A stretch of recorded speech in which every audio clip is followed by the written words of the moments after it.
Hey, what's going on? It's your boy JoeThunder back once again with another episode of the Smoking JoeThunder podcast. And man, like we just got that hot dial on fire just coming left and right for you, man. We got a dope ass motherfucker today in the building, man.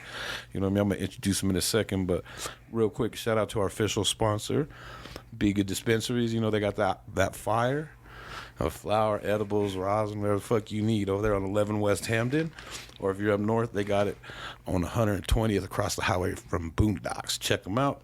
They got the latest and greatest in all your marijuana needs. But back to us.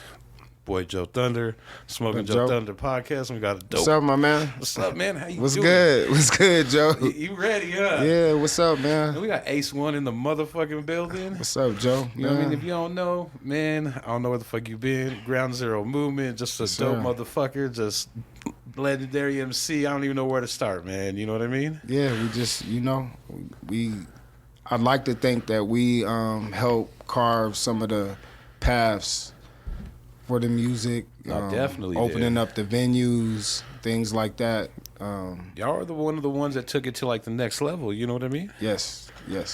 But like I said, Ace One, Ground Zero Movement. You know what I mean? We're gonna get to all that in a minute. But being this is your first time here, man, you said you grew up in Minnesota, right? Yes, Minneapolis. Southside. You know.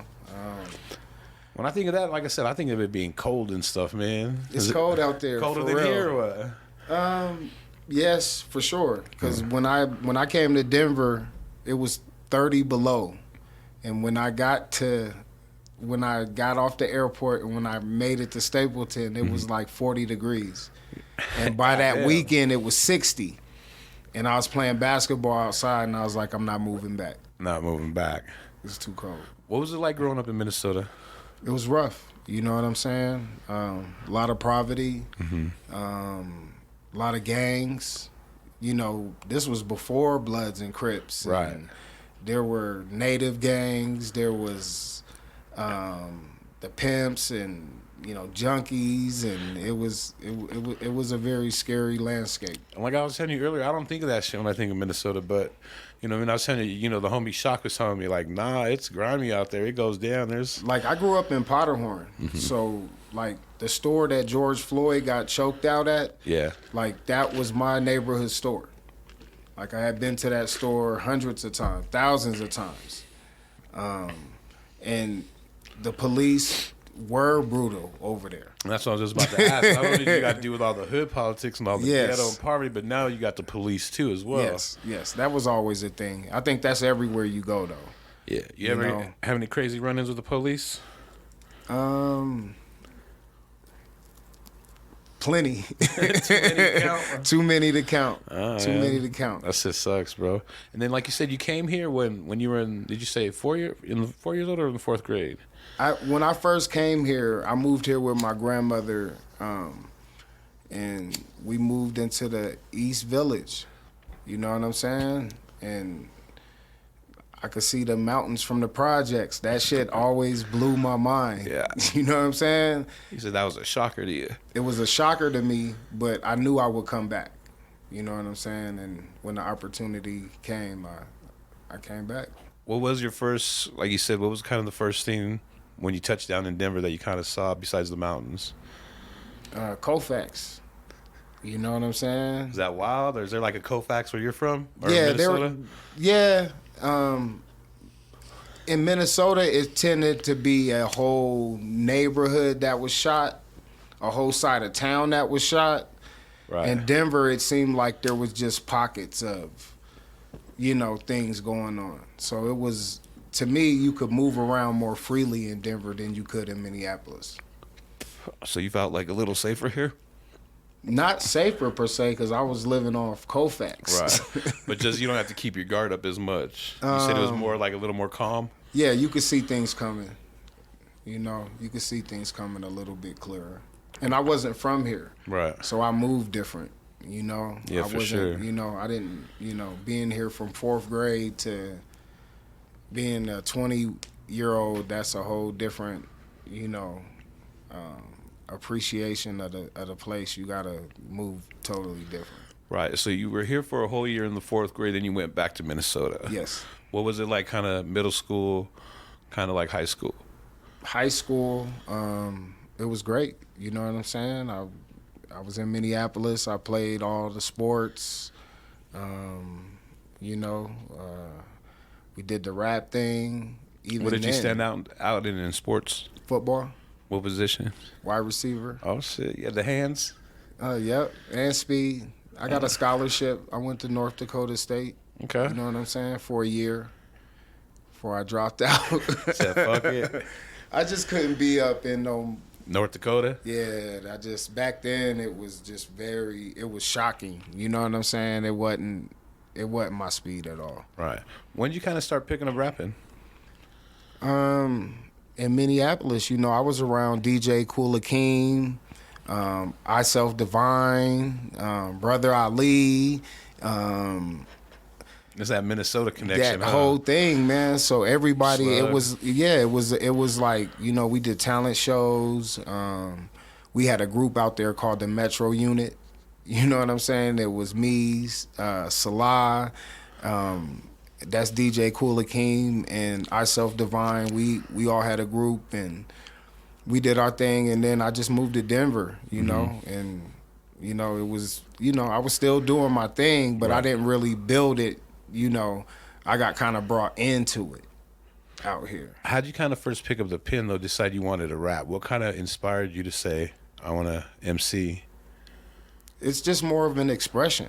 You know, when you're able to pick up a pen, it's like you can paint your own picture, and you can recreate that picture over and over again Until you get it perfect. You know, I'm under the philosophy where you can have 1,000 rhyme books and lose them all, but the spirit of what you writing is in your head.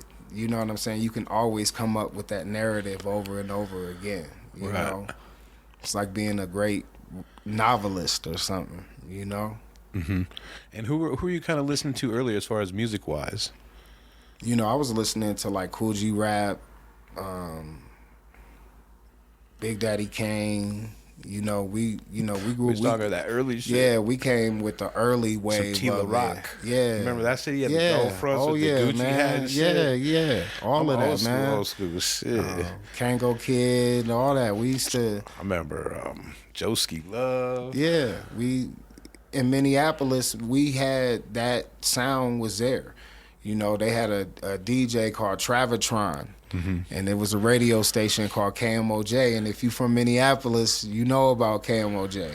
You know, I think it's still there to this day. But they had a hip-hop show. And, you know, that's when you recorded everything. All shit on tapes. Yeah, man. I might still have some tapes at my mom's house. I just got to dig through the boxes, you know. All the treasures are at the mom's house, huh? Right. I be finding shit all the time, bro. That's what's up. So, like, you said you joined the group, and were you guys, like, doing shows and stuff? Did you put out any projects? Yeah, we did a couple.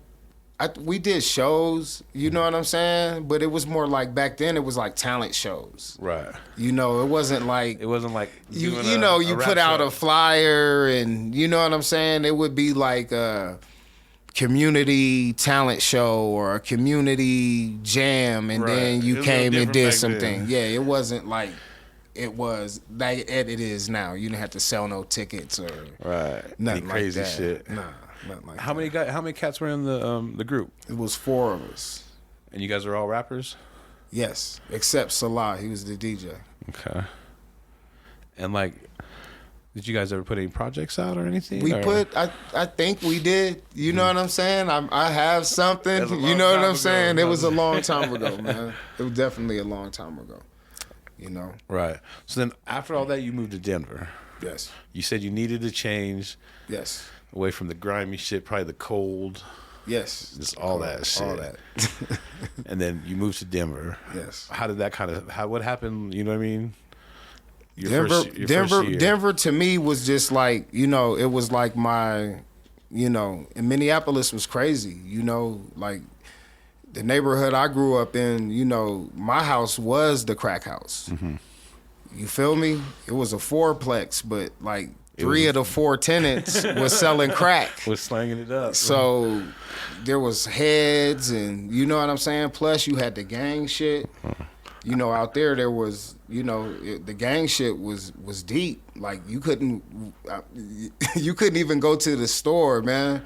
There'd be like 20 dudes in front of the store waiting to take your money and shit. You would have to be a man and walk to the other shit that was way out on the other side. Nah, it's funny. I was watching some little blog the other night, and these cats are in L.A., and this cat's like being the tour guide and shit, and he's like, "There's a liquor store down there." He was like, "But we don't want to go down that store. Go down there, some CC." Or he even says like they be funking down there or whatever, and the dude's like, "Let's go down." He's like, "Nah, hell nah, bro." He's like, "You can go down there. I ain't going down there." Like, yeah, man, that's how Minneapolis is. Probably it still is. You know what I'm saying? But I'm not, you know, I'm a civilian now, so a lot of that is not, you know, I don't even see that. I'm at hotels and stuff when I'm there. My mom moved to the suburbs. Right. So you made it to Denver, and like, were you kind of like, did you kind of like go looking for like the hip hop or rap scene, or did it kind of come to you, or how did all that happen? It kind of came to me. You know what I'm saying? Because you already graduated, right? Yeah, I already graduated. I lived in a part of town that was right off 225, you know, and there was some projects called the Grays and the Brown, and then there was a spot called the Aurora East.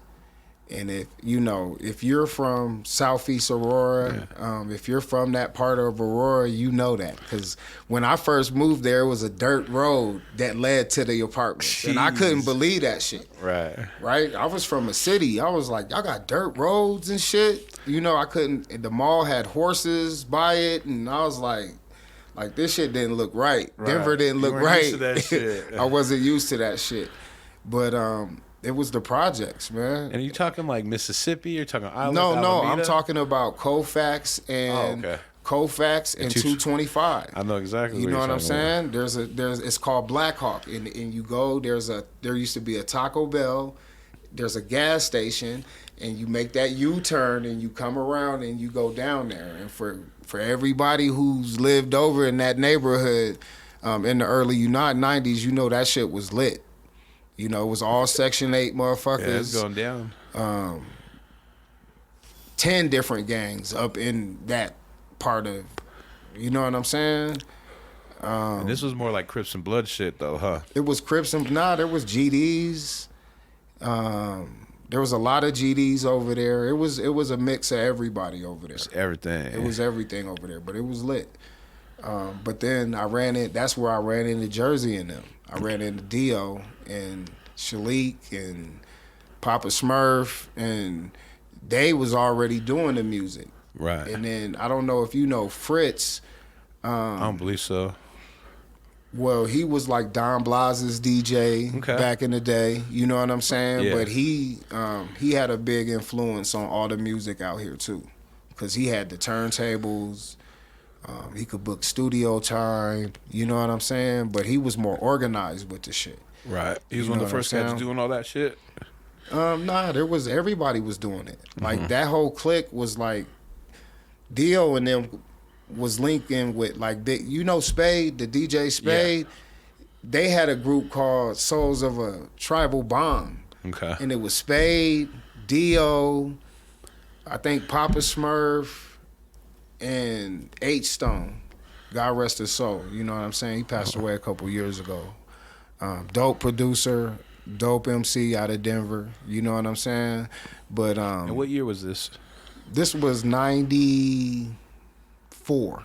Okay. You know what I'm saying? And Fritz was getting the studio time, but Jersey Dio was the one who pushed it out further than that, because he was getting like connects for like real shows. You know what I'm saying? That's when we started doing the Fillmore, and he, you know what I'm saying? He was linking up the big shit. You know what I'm saying? Okay. But back then, we was at Fritz's house. I remember DJ Chones coming over as a little dude before all of that shit. You know what I'm saying? Like you said, Spade, Francois, all of them. But it was early 90s before shit was even... It was the beginning kind of shit. It was the beginning of the shit, you know? Which was nice, you know what I'm saying? Being a part of the original shit. Right. And who else did you kind of start meeting at the beginning besides Dio? You know, there was like, you know, like I said, Fritz was a major influence, man. If you got to look up his lineage, you know what I'm saying? Is he still in town or what? Nah, I think he's doing some other things. You know what I'm saying? But he was a big influence in that bringing that Aurora sound to downtown Denver. You know what I'm saying? But once we got downtown, you know, I lived downtown, and you know, and then it morphed from there. You know, Tune One, Gypsy, Musa. I remember Musa he had a crib on 13th and I think Marion. He used to DJ on the fucking right out of his balcony and shit. I think him and Big D had a place. Arson lived across the street. Like Capitol Hill was hot. It was popping back then. It was popping back then. You know what I'm saying? For creatives or artists or graffiti writers, musicians. Everybody was there. You know what I'm saying? Tattoo artists, everybody. So it was the beginning of, you know, watching a lot of that shit grow. How was he like bridging the gap between the two? You know what I mean? Like, what do you mean? Like, kind of like you said, they had the Aurora sound, but you were kind of trying to bring him downtown. No, it was more of like you said, it was like, you know, Aurora to me was like a more gangster thing. Like if you was in Aurora, like it was crazy. Like everybody was on like some, you know. But to me, coming from Minneapolis, Aurora was like the suburbs. Right. Because I saw the projects I lived in and the housing that we had. Like I said, 4 of the units was crack units. And I was gonna tell you something earlier. I lived in the spot where fucking the fools you know what I'm next door saying? Be slanging. You have fools knocking on your door. It's hot. Door and shit. It's hot. You know what I'm saying? And my step pops was smoking, so he was. See what I'm saying? So that's even all 4 of the units was. Yeah, I know how that goes. It was the crack house. You trying to slang to get your own shit. No, I was trying to get the fuck up out of there. You know what I'm saying? That's how I came to Denver. Right. You know? And it was like Disneyland for you. You know. It was way less them down, right? From ways, but I ended up getting into the same traps out here. You know, I was selling dope, and I got caught up in the same shit. I caught all my cases in Denver. So that just lets you know how that goes. You know what I'm saying? Denver is hot. It was back in the day. Shit. You know what I mean, I'm saying? It still is, but I mean, I've never seen as many people die in Minneapolis than I did in Denver.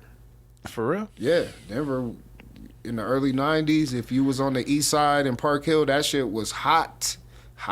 See, I was gone by then. I was in college. Yeah, no. I left in 92 right after the next summer. You know what I mean? I kind of stood out there. Yeah. I didn't come back too much, you know what I mean? It was hot. It was hot in Denver. Was it easy to do shows back then, or no? Did you guys have to prove to them because of all the gang shit, or? There really wasn't no, like, you know, it wasn't like, it was more like people didn't really have a vision to like do shows like that. Right.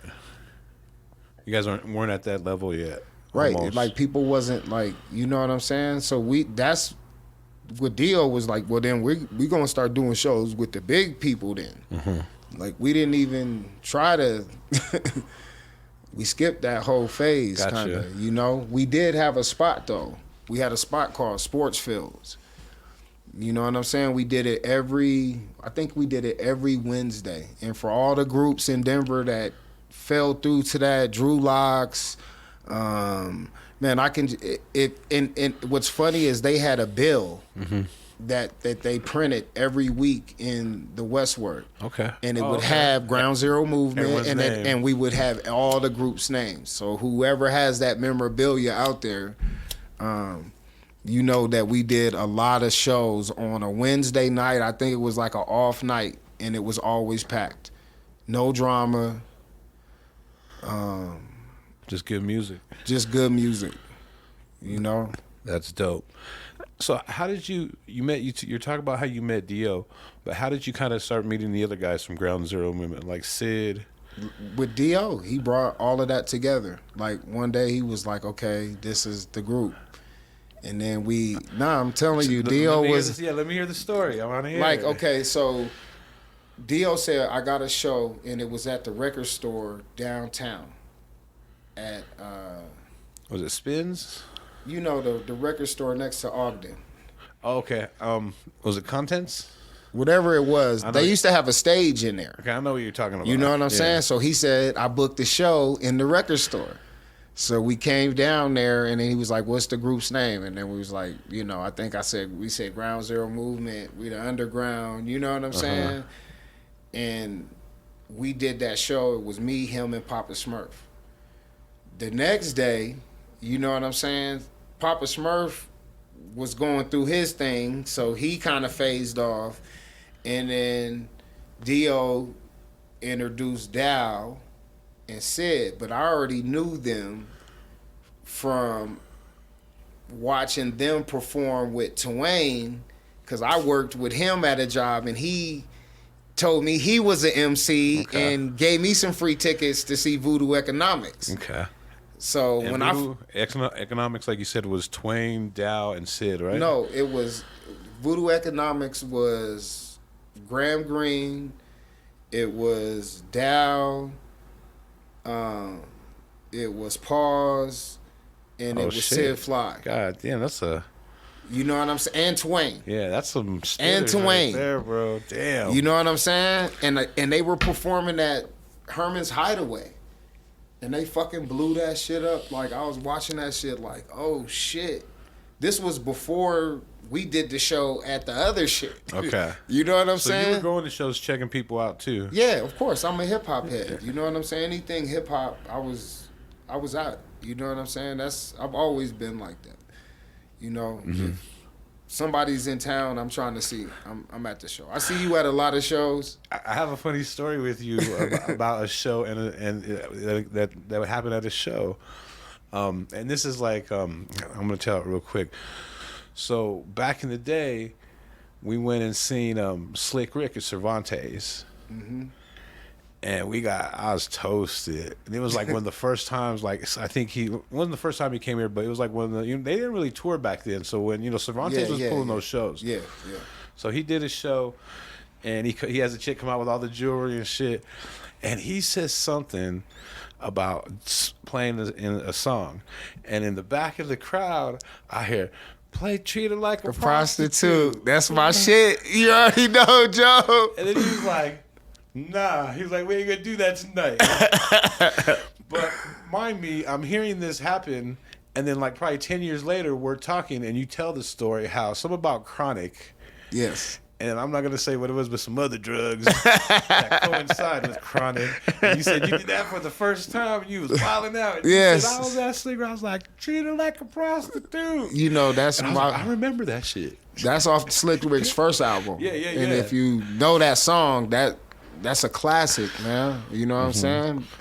But that was so funny. Like 10 years later, we're talking about it, and I was like, I remember exactly that moment at that concert when that shit happened, bro. And you're like, you told me the whole story about that day. You know what I mean? That's crazy. Yeah, that was honestly, I kind of say this. That was like honestly not my first introduction to Colorado hip hop, but it kind of was. Like I had already knew the homie Dez and Greg T, and Dez was a monster in the city. He was, and I didn't know much more out of that. I knew like the old stuff like Deuce Mob and Cut and Crew and all that shit. But I went to that Slick Rick show, and I saw The Fly for the first time, and I saw Break Mechanics. Was it Break Mechanics for the first time? And they killed that shit. And I was like, damn, this shit is hard. And that's Pause. See what I'm saying? That was another mark. Twain. Yeah. Fucking, Bubba Fly. So they had a falling out or something. So I guess they said they didn't fuck with Dow's beats, and then it was just some other shit what we was going through. But then, like from us getting the beats from Dow to us doing like opening up for Bone Thugs and Harmony was within a week. Right. Like that's how great Dio was at networking, man. So he made the beats too? He made some of the beats, or no? Dow made all the beats. I never knew that. Dow made all the beats, man. I never knew that. Yeah, Dow made all the beats. He that's what he did. You know what I'm saying? He would come up with a lot of the shit, and then we would come up and then collaborate, you know, in a group like that. So did like Voodoo Economics break up, and then Dow and Sid joined you, or were they still part of Voodoo Economics? They joined us. It was a catastrophic breakup. Oh, it was? Yes. I can imagine. Right. Just imagine. You know? You know what I'm saying? And that was just the politics back then. You know what I'm saying? Like, Cass was young, too. Well, like you said, though, look at that lineup. You have, like, top-notch, you know, MC Yeah. rappers. So, I mean, everyone Yeah. has their own little ego and everything, too. Yeah, like, yeah. Who wants to be the best? And Yeah, and there was a lot of things, you know, but it wasn't like Cass was making money, man. Right. Like, the only person that was making money was me. You know what I'm saying? Because I sold dope. I moved shit. These niggas was just Chilling? rappers. Nah, they was just rappers. You know what I'm saying? You know, when I looked at it, it was like a economic thing too. I'm like, damn, all these kids, I can move the weed. You know what I'm saying? The shroom. You know what I mean? I was. You know what I mean? That's how I looked at it. It's funny you said, because like going back to another podcast just the other night, Yuckmouth, and he was talking about when I went on my first tour, it was a Biggie and with all those, and I took a gang of weed. And they were my best customers all day, every day. Yeah, that's how you got to think, man. And He's like, I got tight with that fool. That's how I was moving around back then. You know what I'm saying? Which made it a little different too. So I had the rap shit, but then I was on the other, you know what I'm saying? I was doing other shit too. So I would be like boom, boom, boom, boom. Making the moves. You know what I'm saying? But the rap shit was, you know, it was legit. You know what I'm saying? Right. So you guys formed Ground Zero Movement. Yes. And you said, and then a week later, pretty much you guys, or was it a week later that you guys had the Bone Thugs and Harmony show? Or? Yeah. My man Dio and Francois, he linked that shit up. Like, I mean, for about a year, man, like, we did all the opening shows up in Boulder. Okay. Like, I can't even count the bills of the shows, you know what I'm saying? And I would always try to bring cats from the hood there with us. That's not a good You know what I'm saying? No, it was, you know, for some of it always, you know, for us, it never turned that way because that's not the energy. Like Dow and Sid, and they didn't have that type of energy, man. They wasn't, you know what I'm saying? When I think of Ground Zero Movement, like I said, everyone like plays, you know what I mean? Everyone has kind of like their role, like Right. Like in a Wu-Tang, like I kind of think of it Wu-Tang, but not as many people. Right. So I kind of like see you like the RZA, but not as a producer wise, like RZA MC wise. You know what I'm saying? And then when it comes to Do, he's just a motherfucking sniper, bro. Like, Yeah. he fucking, you know what I mean? Just kills shit. And he's, Yeah. And then Dow's like, you know, like special forces, and then Sid's like ODB, just a crazy. Yeah, man. You know That's what how I the mean? shit, you know, I bug off that shit when I listen to the shit. Like how they were able to, you know, how we were able to blend the shit. But, you know, we were different and the technology was different back then. So cats moved different. You know what I'm saying? You had to call a motherfucker. There wasn't no texting and, you know what I'm saying? That's, you know, the technology was just changing when we were moving along. So I wasn't even nowhere near where it was today. Like, you know? Nah, not at all, man. Like I didn't have, you know, Dow was fucking with the MySpace, but he had the Ground Zero shit, but I wasn't even fucking with a computer back then. I had no use of no fucking computer. I was out. One of the things that I know about that is we did a mixtape, of course, with Dow and Dio. And Dio was in the studio one day for one session. We gave him the beats a week before. He came, you know, a week later, laid everything that first day. Yes, sir. Boom, boom, boom. Gave us a couple of things what he wanted, and we never seen him again. You know what I mean? But and Sam was like, you could tell, like they've been in professional studios, because when you're a professional studio paying that money, you got to get in and out. It ain't kicking and smoking weed. Right in there. Now you get in and out. You know what I mean? And that's what, you know. Because back then, there wasn't no home studios. Nah. You know, that was just starting to evolve, but we would rather just book studio time. There was a studio on York and like 23rd, you know, they had a spot right there. It was a house studio down in the basement. That's where we recorded the first Ground Zero mixtape. the Tangerine Vipper. You know what I'm saying? And then from there, we progressed, you know what I'm saying, until we finally got a little record deal, which wasn't really a record deal. It was, but it, excuse me, was. I mean, you know, working with the cast who said record label. One thing that they did was during the couple years that we were with them, they did promote a lot of shows in Denver. They had that magazine, Image. Right. I don't know if you ever remember that little magazine they had that floated around in Denver. You know, I actually got to write a couple articles in there. Yeah, I know what you're talking about. You know what I'm saying? I got to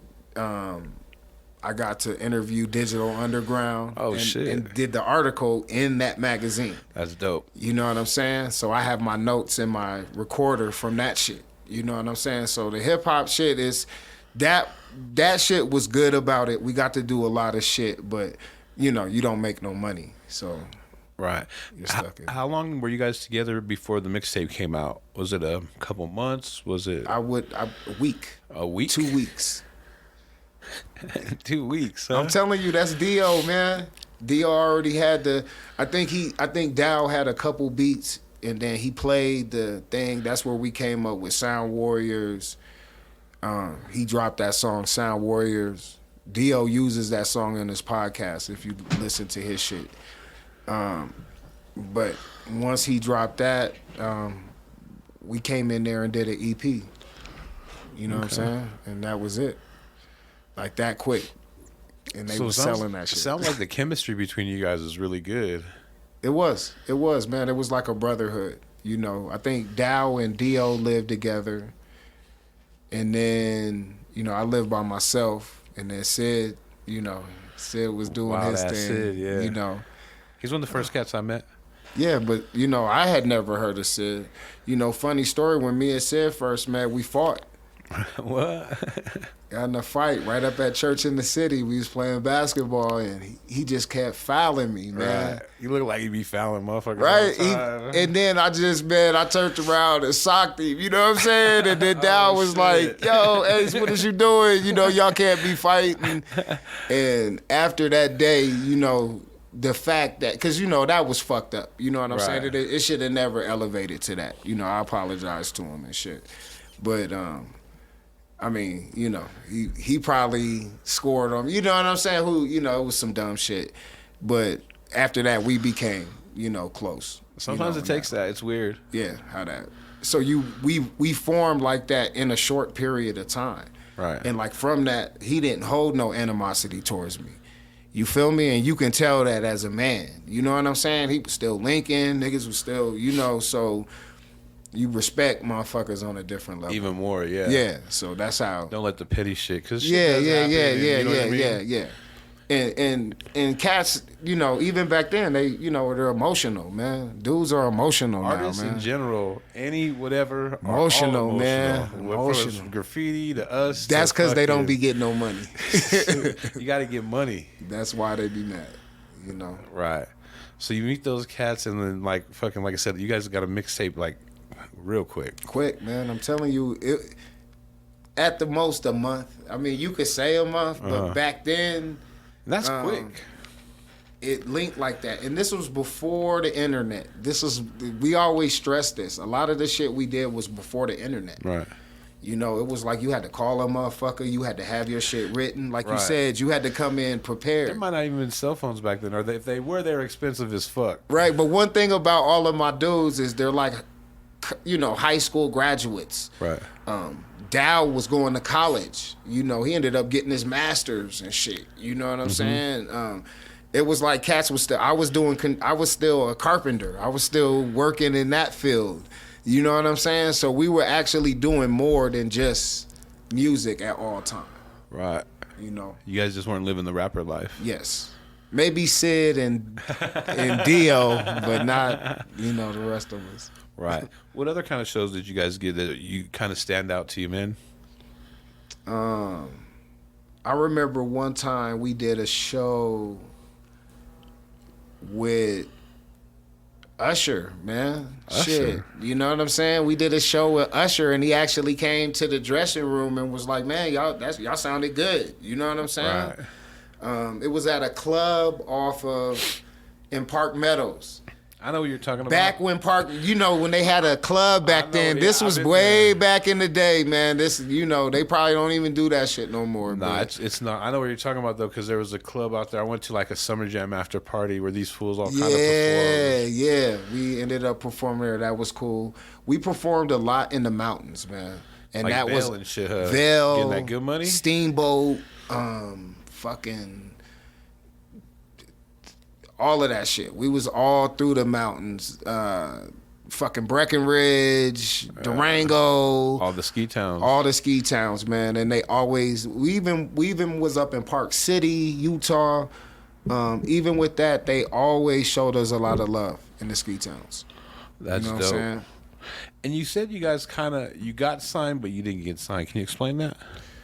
Like, they had a record, the dude had a record label, and we went through the formality and signed a little thing, but it was like, it wasn't a monetary thing, and that's what I was more on, is like, I was trying to explain to everybody, like, we needed to get paid. There needed to be a way to make us to get paid, and granted, they did put together like a 30-city tour for us, and we was able to go to different places, and but it wasn't as monetary as I needed. Right, it was almost like a promo tour where they wanted more exposure, and they really couldn't kind of like bless you with the money, right? The money, yeah, and what I knew was the money was illegal. You see what I'm saying? Because I ended up getting caught up. You know what I'm saying? Once I figured out what was going on, I was like, well, shit. Drop me 20 pounds. Right. And we'll call it even type shit. You know what I'm saying? And they were caught up in their own shit. You know what I'm saying? But they was moving tons of shit too. So it was hot. Right. You know what I'm saying? So that's part of the game right there. Yeah, they wasn't like some hokey dokey white boys. You know what I'm saying? They was having the Mexican come in about 3 a.m, dropping off 1,000 pounds. Nah. They was actually messing with the white. They was actually in Canada back then. Oh, you're talking about the Chronic? Like the what's that shit called? The BC or whatever? Remember when I used to have tons of that shit? That was through they shit. But I was able to move the shit. That was different back then. Right. But then the dispensaries came, so. And fucked it all up. Changed everything. Yeah, that's crazy. So what was like going on the 20 city tour, man? Where'd you guys hit? We went down south. It was like in Memphis and fucking Mississippi and fucking Chicago. Was it different? Actually, it was cool.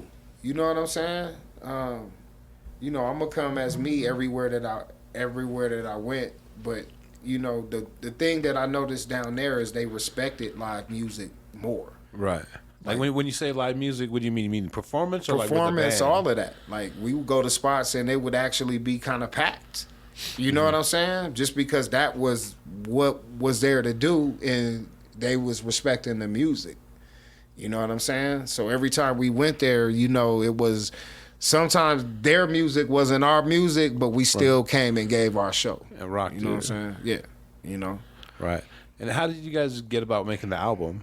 What was the name of the first album? Future ID. They put the money up for it. So they actually paid for the first album? Yeah, they had the studio. We was going to the top-notch studio. Is that when you guys were going to Vegas? Yep, we ended up doing the song with Tash up in Vegas. You know what I'm saying? He was, moving and grooving, taking us places, and you know what I'm saying? Said Tash from Alcoholics, right? Yeah. Yeah, he's from there. Yeah. Or he lives there now. Yes, I was there. I asked everyone. I jumped in his pool with all my clothes on. When I first got there, they dared me to. I just went in there and jumped in his pool. They was like, he's crazy. How'd you link up with him? When we was in Denver, they had brought him out here to do some shows. They had did a 3 I think a 4-city tour in Denver. Right. Where they did Denver, then they went to Boulder, then Probably they went to Fort Fort Collins, Collins, some shit, and yeah. then they, you know what I'm saying? So we followed them. We did the whole tour with them. They might have went to Vail, you know, even with that. And then, you know, after that, we linked with them. You know, we linking with them for real. We smoking weed, playing Madden. You know what I'm saying? Is this them in their prime when they're drunk all the time? Drunk all the time. You know what I'm saying? I've never was a big drinker like that, but them cats always, you know what I'm saying? I was at the point where you could kind of see where that shit was detrimental. No, for sure, for sure. They Right. tell the story of E Swift getting the St. Ives sponsorship. Right. And them literally having a house full of fucking 40s and that special brew and like it coming every week and them giving cases and cases of 40s to everybody in the hood, all the homies and everything. So I can imagine, man. Like, Right. whew, you know, I partied a little bit, but I can't even imagine that. Oh level. shit, man. Party. I remember Shock G ran out the back, hit the bop, and you know what I'm saying? And Fort Collins didn't do the show. Nah? He ran off the stage through the back. Do you know why? Or He hit the bad batch or something. You know what I'm saying? okay. We I got was what you're like, saying. oh I got shit. what You you're know, saying. this is, you know, seeing the shit. You like, you know, we partied with Coolio. And, you know what I'm saying? I walked into his room. Niggas had the mirror with lines of, Shit you know lined what I'm up. saying? Yeah. So I, you know, watching that shit and watching it, it's a hard grind. It's a party in every state. did you ever know fuck what I'm with that shit? Nah, not on that level Right. at all. You For know what I'm saying? I'm imagine being like, probably at those times, these guys are pretty, you know, in their prime and got a lot of popularity. And Yes. I'm sure you get people giving you drugs left and right. You know what I Yeah, mean? Denver was different, man, because it's like, you know, Denver was conservative, but even before weed was legal, shit was moving through here like it was legal. Yeah. You know, it was crazy. Like, you know, ounces, you know, in Minneapolis was like, you know, 3 times as much, you know. Yeah, I lived you in could- Vegas, bro, and that shit was ridiculous. Right, then you I was came to like, Denver, it was I like $50. and You it's know what I'm always saying? been that. Yes. And if you could find a motherfucker there that got Reggie, Right. it's probably $50 Bucks, 60 yeah, bucks. yeah, you already know, I know man. you can go to Texas, bro, and probably get $50 zip. Right. You know what I mean? Right. That is wild, man. So- Yeah, that shit's never changed, you know? Nah, never. Not Denver has always been like that. So it's a party state, and it's always been a lot of shows. For some reason, like when the '90s came, the shows started picking up. You know what I'm saying? Actually, the dopest show we ever did was like Summer Jam with Lil' Kim. You know, I got to hug her backstage. You know what I'm saying? That was like, you know. I met her for that Summer Jam. I know what you're talking about. I got an album signed by her. Yeah. She was looking. Yeah. She was looking good, little Kim. You know what I mean? You know. So I know you're definitely like a fan of hip hop, man, and you definitely Right. love going to live shows. I've seen you at many Yes. shows. You know what I mean? Yes. What are some of like your favorite all time shows of people that you've seen? You know, like being a fan. E40, Which one? the one where they shot up the Is it the vinyl? they shot Oh, up maybe they the shot up a couple. they shot up the vinyl, man. That was on New Year's, right? Or like I don't know. Halloween or some It was shit? like it was on some scary date, man. I ended up having to dive. Oh, it happened in front of you? Or Yes, what? it happened right there, man. Bullet holes in the window, right where God we were damn. standing. Like it was I seen E40 once, but prior to when I seen E40. him, That was a classic, you know. But you know, I go to every show, man. I'm at every show, Yeah, man. if I I try can. to, you know, If I definitely especially if seen it's an artist that I know that I like. You know what I'm saying? I'm trying to be there. You know, I remember one time going to Cervantes and Ghostface was there. There was only like 20 people in Cervantes.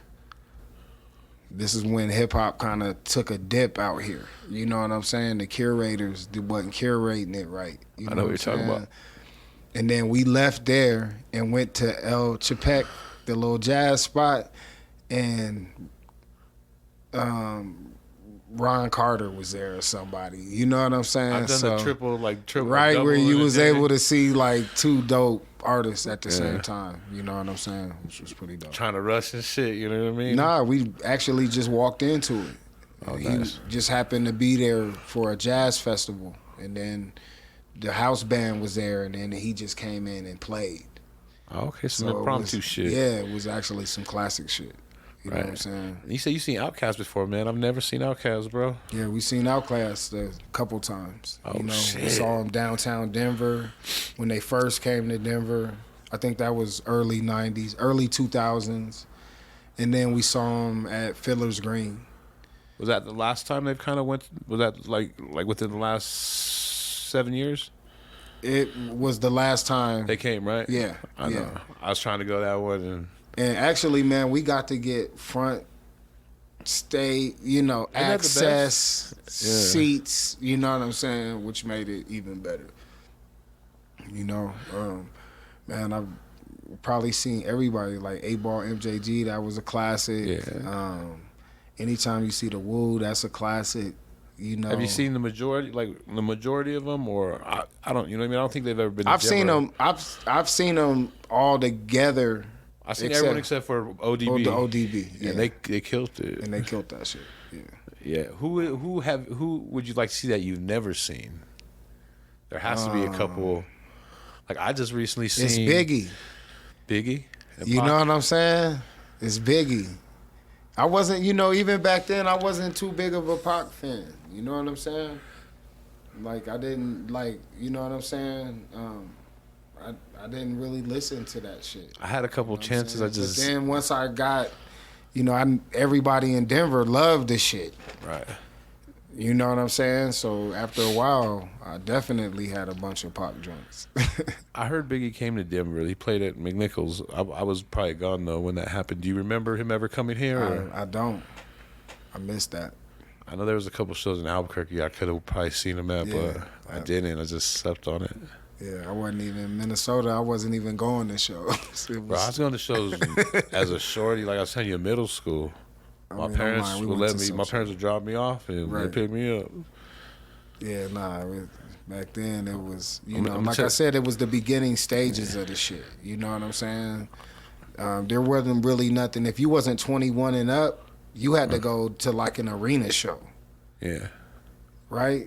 Yeah, that's Unless what you these had were. cool ass parents that was going, you know what I'm saying? yeah, I couldn't get in the There club E, wasn't Reggie, no, but They just dropped me off at the Fillmore. I told you they used to call it the Mammoth. yeah.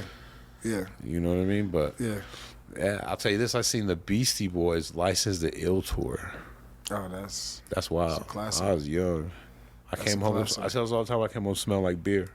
I was like, what classic. the fuck? Shit, I saw Public Enemy at First Avenue in '88. You know, I remember going downtown and we was following them through the mall and shit. You know what I'm saying? One of the things too I wanted to mention is you guys have always been hustlers, man. Especially on the 16th Street Mall, pumping those CDs. Yes. Yeah, that was a thing that I think that we tried to pioneer in Denver is paying for the music. Yeah, you guys are trying to get the bread for the music. And a lot of the links and a lot of the people that we connected with bought the CD. Whether it was doing shows up in the mountains, like they actually listened to the music and shit. So it was, what I'm saying? It was different back then. Yeah, it was different back then. They was like, oh shit, yeah, y'all I'ma buy should this, come I'ma up here. obviously Yeah, listen to it. yeah, y'all should come up here and do it, So I watched it where we moved 100 CDs, you know what I'm saying, in a couple hours. Right. You know what I'm saying? And this is at the shows or on the streets or both? On the Shit. shows, you know what I'm saying? I was more at the shows, Yeah. I understood that was part of the marketing of it. Right. But that wasn't you. well, no, you could make more money doing other things. Gotcha. You know what I'm saying? So I had to I dabbled in a lot of other things too. Right. So, did you guys have like a release party for your first album? How did you guys kind of present that? We did have a release party. We had a release party at Cervantes. Okay. And the Alcoholics and Digital Underground opened up for us. What? That's a fucking dope ass show, bro. Yep. It was a classic night. We had a camera crew there. They got it all on film somewhere. It's hidden in the archives. Yeah. I got to bring my sisters and cousins, and you know what I'm saying? We had that shit packed. There was about What was that 4 or shit 5. like, bro? Having them open up for you? Because they're legendary groups, and they're good groups at that time, too. You know, it was, to us, after you've done shows and, people are regular people, Right. too. You know what I'm saying? It was about us presenting our music in our city that night. But it definitely helped pack the place. Right. Like, who's the bigger partier? Shock G or fucking the Alcoholics? Shock G. I interviewed him for the Image magazine. He told me, he said Oh, every wow. time I made it home from tour, I'd always be surprised I was alive. I forgot it in. Like, I had some very poignant quotes. You know what I'm saying? And someone sent me a picture of me and him. You know what I'm saying? dope. And I forgot I had it. They were like, "Oh, here, Ace, remember this?" And I was like, "Oh shit, I didn't." I want to say I seen him one of the last times at Cervantes. Yeah, He did the show. Yeah, Was yeah. that when you interviewed him, do you think?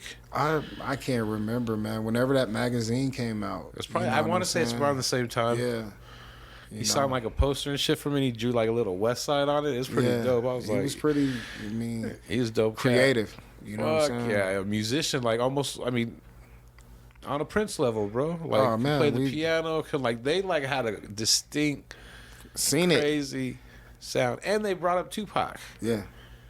Yeah, and they was part of the Oakland shit, man. I talked to his man that was there, and he was part of the dancing shit.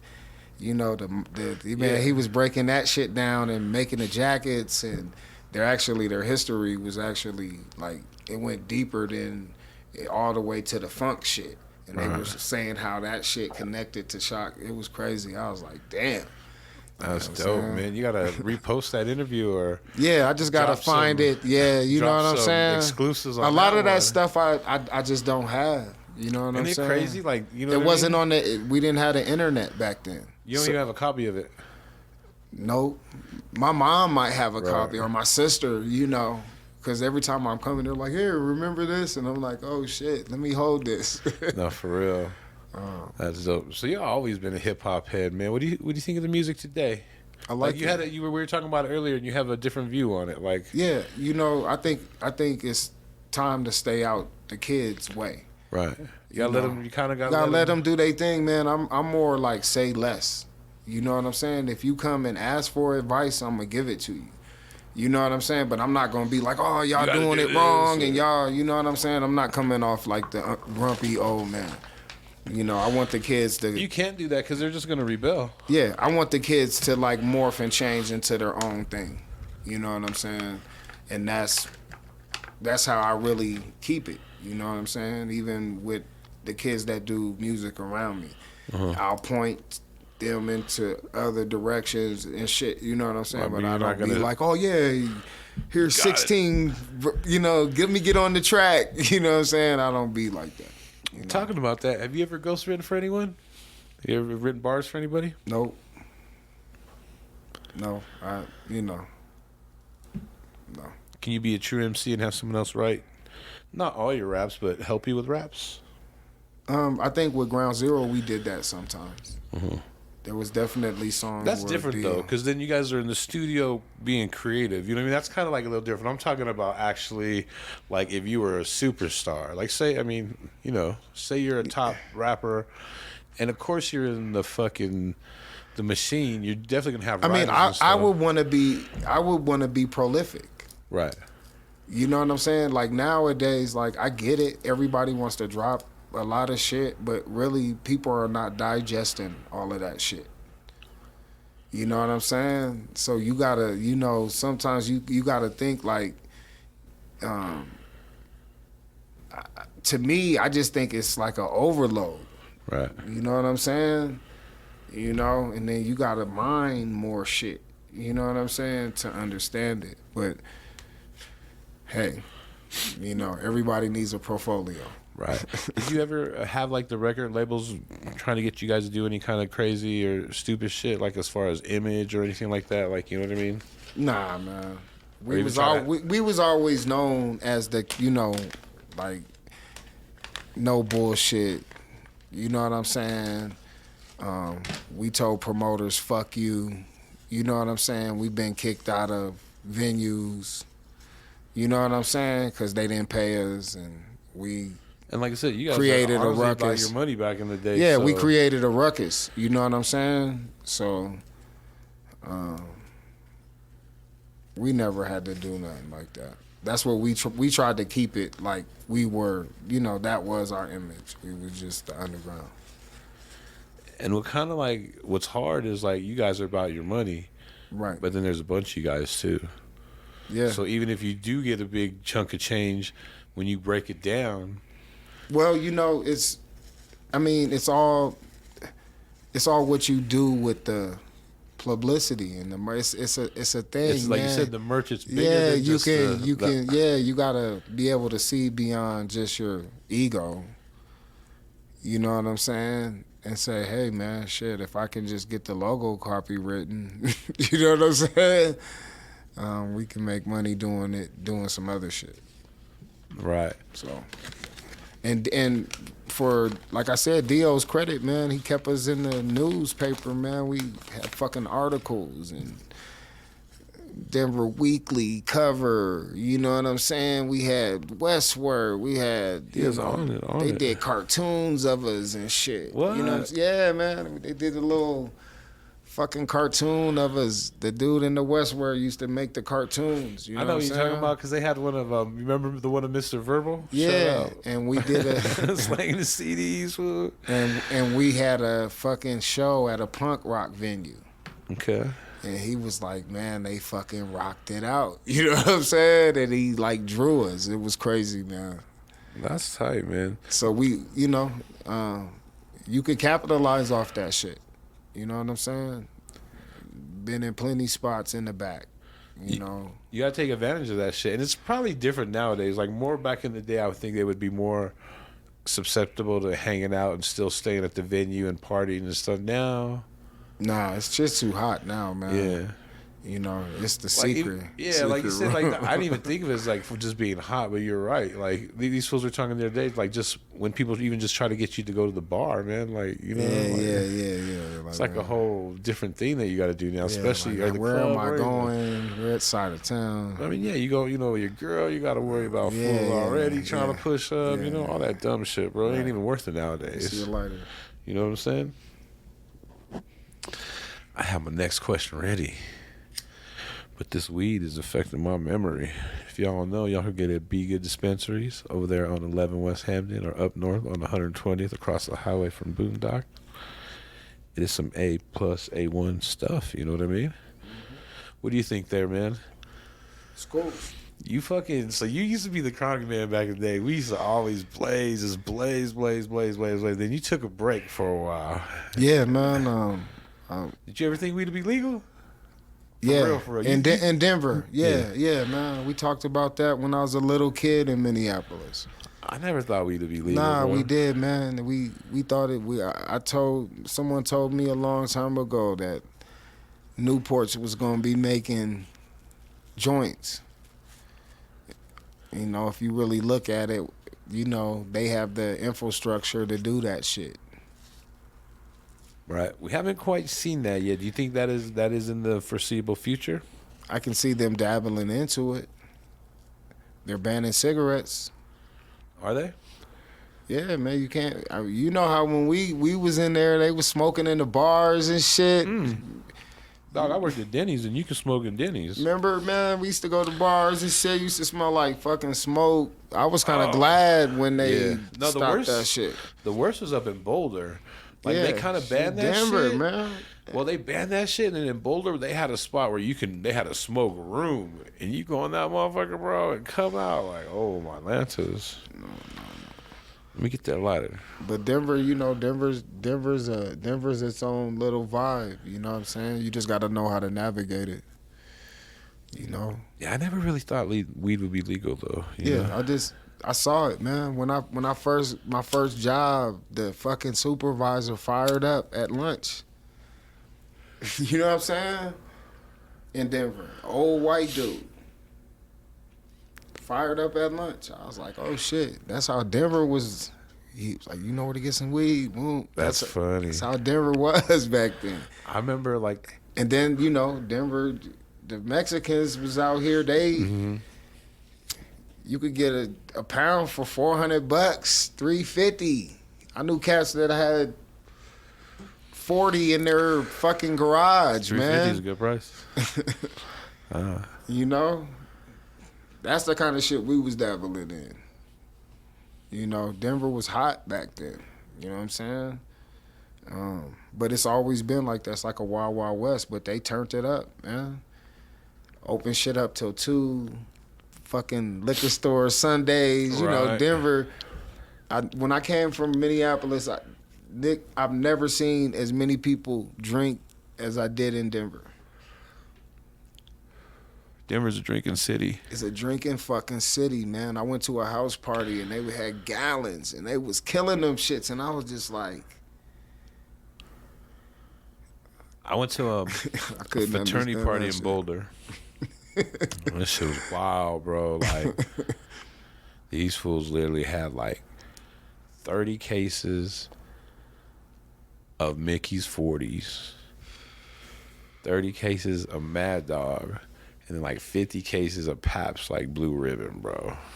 And it was a mountain of liquor, and we partied all night long. And they're the hottest chicks there. Yeah, Boulder was out. We always had fun in Boulder. I bet. Boulder's a good city. You know what I'm saying? We did a show with, the first show that I saw in Boulder was the Beat Nuts, Organized Confusion, and Common Sense. It's a hell of a lineup. And we got to kick it with them at the after party and shit. You know what I'm saying? It was fucking amazing. Right. You know what I'm saying? Boulder had that type of vibe. You know what I'm saying? It was that chill, like, we're smoking weed vibe. Yeah, like they came to the party. Like we was at a house party and then the promoters brought them there because that's where everybody was at. That was the lit spot for the night, right? Right. No, it's a different monster up there. And that's that good money too, bro. Yeah. It's not like here in town. I don't think music was that commercialized back then. There wasn't really a lot of spots you could do music in Denver. Right. Because of the gangs and shit they were saying. Yeah, but it wasn't, I don't think that they understood the potential of it. You know what I'm saying? Well, they've always thought, rap music was going to be gone. Be here and, fade out. Yeah. The elders, the older people, the olders, they always thought that. They never thought it would fucking be here till today. I just think, they just didn't support it. It was truly an underground thing, you know what I'm saying? Back when we started doing it, because you say CDs, but we used to sell tapes. Right. Sell tapes? Damn. Yeah. We used to get the tapes and then that's wild. Put them with the music and then hand them to people, So somebody probably got a Ground Zero tape, and we probably wasn't called Ground Zero back then. It was Ace in Jersey. And they called D.O. Jersey because that's where he's from, right? Yes. How many projects did you guys put out? Did you guys put out another album or just one? We put out 2. Put out Riders Square 2. You know what I'm saying? Did that have like a little bit more of a bigger budget? Actually, or was it the same cats? No. Actually, it was just a whole different production. You know what I'm saying? We just got back to the basics, and actually, the shit is fire. You know what I'm saying? We got some beats from, I think, Tash's people. You know what I'm saying? And it changed up the production and all of that. So, And then after that, we kind of... Was it kind of just, everyone kind of just went their own way, huh? Yeah. People grow. I think our last show was like Gangstar. It was Guru. It was Guru, man. Was it the last time you performed here? Yeah. He's by himself, without Premier. He's with that lame. I'm not gonna say his name, but Right. that fool's a lame. But we was able to. That was like the last show, and it was just I think with life you just kind of like morph into your own shit. You know what I'm saying? Everyone's in like a different direction too. Like you kind of got to start thinking like, you got kids and yeah, I got family. I had to like change up a lot of shit to like move forward, man. You gotta let Denver is it's a place where you gotta be. You can't be hot. You know what I'm saying? You can't. You know what I'm saying? There's too many traps here.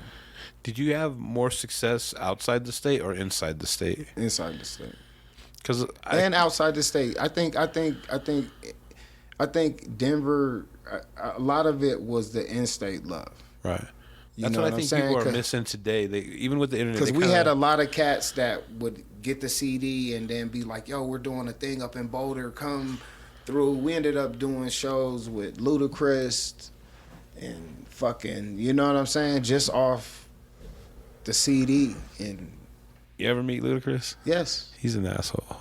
Yeah, he's not nice, but he's just we weird. met him young though. You know what I'm saying? Yeah. It was. I actually met him young too, and he was better then. But just when he got, the Hollywood shit. Yeah, he's just fucking. But to me, they're just regular people, man. Mm-hmm. You know what I'm saying? That like it's. I can't look at another person like that. Like there's nobody I've ever seen that amazed me. You know like what I'm asshole? saying? No, not even that. I don't even, Or you look at it like that? Maybe I'm the asshole. Yeah. Right? You know what I'm saying? For sure. Some people's vibes you don't feel. You know what I'm saying? Not true that. So I'm the asshole. You feel me? Yeah. I used to switch it on people, ask them. I already know. You know what I'm saying? We used to switch it on people too. You know what I'm saying? Like, niggas is cornballs. So. Is there more cornballs nowadays or back then? Or are they still all the same? I think They're all the nowadays same. with the more media, with social media, everyone's rapping and everyone's... Yeah, it's just, like I said, it's just the overexposure of the shit. You know what I'm saying? But if you have an ear for good music, you can cipher through the bullshit. Oh, yeah, definitely. Good music. I mean, there's little baby stuff and all that shit that's still good music. And people can grow through the music. And a lot of people ain't, it's more than just the music. It's a business. It's a lifestyle. Yeah, it's a lifestyle. And can you do a 60-city tour and no one know your lyrics? And, a lot of these guys don't understand all of that shit. Can you network? And, can you not stay, are you going to get drunk every night? You know what I'm saying? It's just all kinds of other shit that comes with it that you got to be prepared to. You gonna have a baby in every state, you feel me? I know, that's what I'm saying. And we knew some rappers that had babies out here, and we used to be like, oh shit. We just thought it was funny. So. You know what? It's funny. Like I've heard the story, like you're talking about. There is a connection of New York to Colorado. Yeah. And I kind of seen it on one end, but I never really put it. You know what I mean? I seen firsthand. Yeah. Yeah. Like, kind of that. My homie, he's a really good friend, and he lived on the other side of the bridge, the first house. And one of my favorite groups back in the day were the Boogie Boys, Fly Girl, that whole album, City Life. Yeah. And this fool tells me one day, he's like, fool. He's like, the main dude, I forget his name. He's like, the main dude from the Boogie Boys, he's going to be in my house. He's having dinner. I'm like, what the fuck, bro? Shut the fuck up, bro. You're tripping. He's like, nah, fool, for real, come through. So I'm like, all right. So I grabbed my 2 albums, 5 o'clock, walk a block to his crib, go for dinner. And this motherfucker's there. You know what I mean? Mm-hmm. And then the backstory is he had an older sister who went to school in New York, NYU. Mm-hmm. She was bringing him home to meet daddy. You know what I mean? Yeah. But that is the same. It's all that New York. Yeah. There was a group of girls in Denver that all went to New York, and We're fucking with those early fools, those UTFO, probably Houdini, Boogie Boys. So I seen that firsthand, and I still have that album signed to this day, bro. That's crazy. Yeah, that's wild. So it all coincides. It's crazy. Like on this podcast, a lot of shit that we know or we don't know the whole story. We've gotten the whole story. You know what I mean? Yeah. And it's crazy to hear 5 different views of what happened at the DJ Quick concert. Yeah. You know what I mean? From the cats who kind of like, you know, were in the crowd to fucking these cats loading up the DJ equipment. To these that cats. was a little bit before us. You know what I'm saying? You know, them guys, that was the order. We was like the... No, yeah, you guys are little... You know what I'm saying? We were the new, 20-year-olds coming in. I feel like when you guys were probably like freshmen when I was probably a senior, some shit like that. Right. I'm like a little bit older than I'm a little bit older than Dio and them too. You know what I'm saying? Now when you look at it, 3 years is monumental in those terms. You know what I'm saying? But we experienced a lot, man. We lived in the clubs. We did all that shit. We performed in the clubs. It was just a give and take, and we always pushed the local music shit. We was always like, yo, y'all needed to, get on this shit, And then it did take its own path and shit, But it's still not shit. Where it should be, especially now. There's a lot of money here now. Exactly. I don't know why someone just don't get $2 million and be like, hey, I'm gonna start this. Right. You know what I mean? Or, now hip hop can be curated. Yeah. Right? Like you could have adult shows. Right? A real good music, food, you know what I'm saying? Have a whole.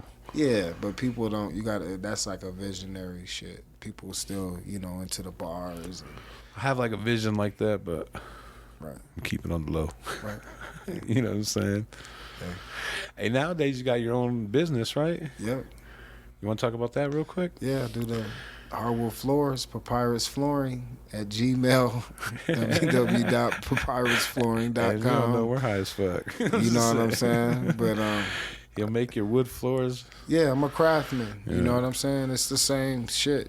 You know what I'm saying? Carpentry's been in your blood, right? Carpentry, yes. We build shit, stairs, hardwood floors, sand and finishes. You know what I'm saying? Anything you need. It's a skill, And like I told you, how I even got into it was over some hip hop shit.